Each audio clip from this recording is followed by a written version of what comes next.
mistaken. We've been practicing since August. Before the Hawaiians celebrated the Christmas people know today, they had a festival named Makahiki, which lasted 4 months, and in which all wars were forbidden. The season still had the essence of peace and goodwill to all men, which is another thing people tend to associate with Christmas. The first recorded Christmas in Hawaii was in 1786, when the captain of the merchant ship, the Queen Charlotte, George Dixon, was docked on the Hawaiian island of Kauai.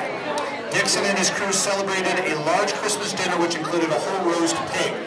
So, you're going to see jingle bells in Hawaiian, including cool dance moves. All right.